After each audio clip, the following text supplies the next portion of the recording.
समय के साथ देखो चीजें कितनी बदल जाती हैं। जैसे इस पिक्चर को देखो, जब किसी पार्क में कई लोग लाइन में खड़े रहते हैं तो एक बार में तो कुछ नहीं होता, लेकिन जब यही चीज कई सालों तक रिपीट होती है तो देखो समय के साथ उस जगह की क्या हालत हो जाती है। अब 1945 में एक कपल ने अपने पास एक एक कॉइन रखने का सोचा। वाइफ ने अपने पर्स में रखा और हस्बैंड ने अपने पॉकेट में। 63 साल बीतने के बाद जब उनके हस्बैंड की मृत्यु हुई और उनकी पॉकेट में से ये सिल्वर कॉइन निकाला गया तो देखो उसकी क्या हालत हो गई। लेकिन वही दूसरी तरफ जो उनकी वाइफ ने कॉइन रखा था वो एकदम अच्छी हालत में था। अभी इस हुक को देखकर ऐसा लग रहा है मानो लोग इसे कई सालों तक ऐसे घुमाते आ रहे हो, जिसकी वजह से देखो कितना परफेक्ट सर्कल बन गया है। अब क्या हुआ कि किसी बंदे ने पौधे पर एक नेल ठोक दिया और उसे वैसे ही छोड़ दिया। कई सालों बाद जब वो पौधा एक बड़ा पेड़ बना और उसे फाइनली काटा गया तो उन्हें ये नेल पेड़ के काफी अंदर मिला। अब आपको तो पता ही होगा कि पेड़ की ये एक एक रिंग्स पूरे एक साल को दर्शाती हैं। तो जब इस नेल के पीछे की सभी रिंग्स को काउंट किया गया तो पता चला कि ये नेल उस बंदे ने 25 साल पहले ठोका था। क्या आपने कभी ये सोचा है कि जापानी बुलेट ट्रेन की नाक इतनी लंबी क्यों होती है? आपको लग रहा होगा कि शायद ये लंबी नाक ट्रेन को तेज चलने में मदद करती होगी, लेकिन ऐसा नहीं है। दरअसल जापान की ज्यादातर ट्रेन सुरंगों से गुजरती हैं और इनके आसपास भी आबादी बहुत ज्यादा होती है। इसीलिए 1990 के दशक में जब उनकी पुरानी बुलेट ट्रेन इन सुरंगों से गुजरती थी तो ये एक सोनिक बूम पैदा करती थी, जिससे ये बहुत तेज और भयानक शोर मचाकर बाहर निकलती थी। इस समस्या का हल निकालने के लिए जब इंजीनियर्स ने किंगफिशर बर्ड की स्टडी की तो उन्होंने पाया कि जब ये पानी के अंदर जाता है तो वो अपने शरीर को बिल्कुल पतला कर लेता है और पतली चोंच की वजह से वो मस्की की तरह पानी के अंदर चला जाता है। इसी से इंस्पायर्ड होकर बुलेट ट्रेन के नाक का डिजाइन किंगफिशर के चोंच की तरह बना दिया गया और अब जब ट्रेन सुरंग से निकलती है तो वो बिल्कुल किंगफिशर की तरह हवा को चीरते हुए बाहर निकल जाती है।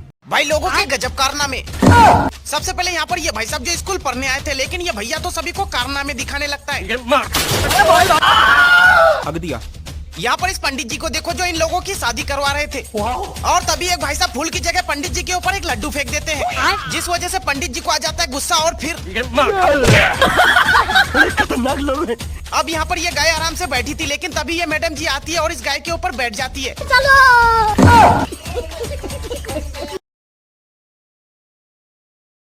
दुनिया के 3 ऐसे देश जिनका 2050 तक नामो निशान मिट जाएगा। पहले नंबर पर है दुबई। ये दुनिया की सबसे फेमस जगहों में से एक है। दुबई का 25% हिस्सा आर्टिफिशियल जमीन पर बसा हुआ है, जो हर साल 2 इंच पानी में डूबता जा रहा है और 2050 तक ये पूरा देश पानी में डूब सकता है। दूसरे नंबर पर है बांग्लादेश। इस देश को हर साल भारी भरकम बाढ़ और तूफान का सामना करना पड़ता है। एक्सपर्ट्स के मुताबिक अगर ऐसा ही चलता रहा तो ये देश 2050 तक पूरी तरह गायब हो सकता है। और तीसरे नंबर पर है मालदीव। इस देश में हर साल लाखों की तादाद में टूरिस्ट यहाँ की खूबसूरती देखने के लिए आते हैं, लेकिन 2050 तक ये देश पूरी तरह से खत्म हो सकता है। वीडियो पसंद आया सब्सक्राइब करें। दुनिया के 3 सबसे हैवी ड्राइवर और लास्ट वाला तो अपना ही भाई था। नंबर 1 ये देखो इस ट्रक के अचानक ब्रेक फेल हो जाते हैं तो इस हैवी ड्राइवर को लगता है इसको रोड पर चलाना सेफ नहीं था, तो रोड के किनारे बनी पुलिया में अपना ट्रक घुसा देता है, जिससे ये ट्रक पलट जाता और बड़ा हादसा होने से बच जाता। नंबर 2 ये देखो सरकार को नाले की पुलिया बनाने की जरूरत नहीं है, क्योंकि ये हैवी ड्राइवर 2 लकड़ियों पर अपनी कार को नाले के इधर उधर ले जा सकता है। वहाँ सच में गजब यार। नंबर 3 ये देखो इस बाइक वाले के पीछे पुलिस पड़ी थी, तो पुलिस को चकमा देने के लिए बाइक को खाई की तरफ ले जाता है, लेकिन खुद तो बचकर निकल जाता और पुलिस की कार खाई में गिर जाती। नंबर 4 देखो ये तो हैवी ड्राइवर अपने ही गांव का है, देखो कितना मस्त ड्राइविंग करता है। Bye bye tata goodbye. मई 2018 को कनाडा के लोगों ने सुबह सुबह एक कार को ऐसे ब्रिज से लटके हुए देखा। पुलिस को लगा कि ये कार किसी मूवी की शूटिंग के लिए लटकाई गई है, लेकिन वहाँ तो कोई शूटिंग नहीं होने वाली थी, यानी कि किसी ने कार को जानबूझकर लटकाया था। और इतनी भारी कार को बिना किसी हैवी मशीन के लटकाना ऑलमोस्ट इम्पॉसिबल है, लेकिन आसपास किसी ने भी कोई हैवी मशीन या उसकी आवाज नहीं सुनी थी, तो पुलिस के तो दिमाग के तार जल गए। फाइनली इन्होंने कार को नीचे उतार कर देखा तो कार की नंबर प्लेट और बाकी सारी चीजें मिटा दी गई थी, जिससे इसके मालिक का पता ना चल सके और आज तक पता ही नहीं चला कि ये किसने और कैसे किया था। भाई आज तो मजा आने वाला है।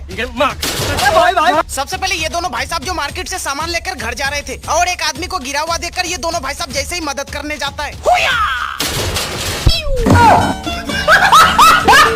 भाई अब इस भाई साहब को देखो जिसे आज डिग्री मिलने वाली है, इसी खुशी में भाई साहब जैसे ही बैक फ्लिप मारता है।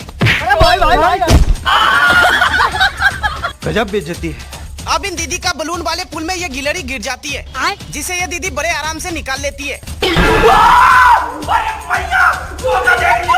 आज के बाद ये गलती आप बिल्कुल मत करना। नंबर 1, कभी भी प्लास्टिक वाली चाय की छलनी इस्तेमाल मत करना, क्योंकि गर्म चाय से प्लास्टिक पिघल के रोज पेट में जाते हैं। नंबर 2, कभी भी खुले में रखी मिठाइयाँ मत खरीदना, क्योंकि दिन भर की धूल मिट्टी उस पे उड़ती रहती है। नंबर 3, कभी भी चिप्स के पैकेट मुंह से मत फाड़ना, क्योंकि आपको नहीं पता कि उस पर किसका किसका हाथ लगा होगा। नंबर 4, कभी भी ये वाले प्लास्टिक बॉटल रोज यूज मत करना, क्योंकि ये सिर्फ वन टाइम यूज के लिए बनी होती है। नंबर 5, कभी भी प्लास्टिक कप में चाय मत पीना, क्योंकि गर्म चाय डालने पर कप से कई तरह के केमिकल्स निकलते हैं। नंबर 6, कभी भी ठेले पे फ्री में मिलने वाली सॉस मत खाना, हो सकता है वो सस्ती सॉस सड़े गले टमाटर से बना हो। नंबर 7, कभी भी अखबार में लपेट के समोसा भजिया मत खाना, क्योंकि इसकी स्याही खाने में लगती है, लेकिन हम तो मानेंगे नहीं। नंबर 8, बर्तन धोने वाले स्पंज को 2 हफ्ते से ज्यादा यूज मत करना, क्योंकि टॉयलेट सीट से ज्यादा बैक्टीरिया तो इसमें होता है। नंबर 9, खाना खाते समय मोबाइल को छूने की गलती मत करना, क्योंकि आप हाथ तो धोते हो लेकिन मोबाइल थोड़ी ना धोते हो। नंबर 10, और हाँ, अपने तकिए के कवर को हर हफ्ते धोना, हो सकता है कि आपके चेहरे पर पिंपल्स गंदे तकिए की वजह से हो रहे हो। क्या तुमने सोचा आजकल सब लोग आईफोन क्यों खरीद रहे हैं?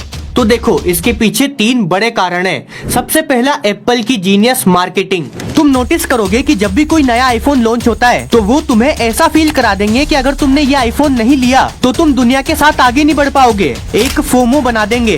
हर आईफोन की लॉन्च पे और किसी चीज की बात हो ना हो, कैमरे की बात जरूर होगी, क्योंकि उन्हें पता है किस वजह से बिक रहे हैं। और जब इंसान इस जाल में फंस जाता है तो उसे पता चलता है कि अरे आईफोन की तो रीसेल वैल्यू भी ज्यादा है, तो ले ही लेते हैं। चल मान लिया बहुत अच्छी मार्केटिंग है, बहुत अच्छा फोन है, पर है तो महंगा। दूसरा बड़ा कारण EMI।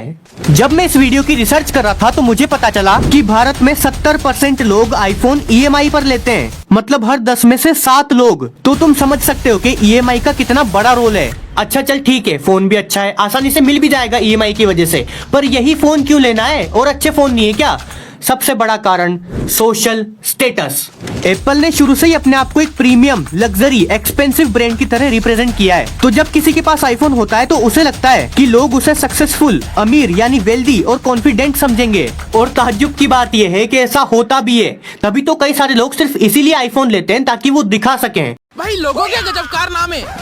सबसे पहले ये दीदी जो अपने बाबू के लिए सब्जी बना रही थी, और तभी इसका बाबू आता है और सब्जी को देखकर बोलता है, और इतना सुनते ही ये दीदी, भाई ये लड़का जिम लवर है, क्योंकि ये जहाँ भी जाता है वहीं पर लटकना स्टार्ट कर देता है। अरे भाई जहाँ तहाँ लटकना सही। अब ये दीदी तो डांस करते हुए रील बना रही थी, लगता है दीदी को भी वायरल होना है। अब ये पापा की परी जो अपने बाबू के साथ ये रबर वाला गेम खेल रही थी, लेकिन तभी इसका बाबू अचानक से रबर को छोड़ देता है।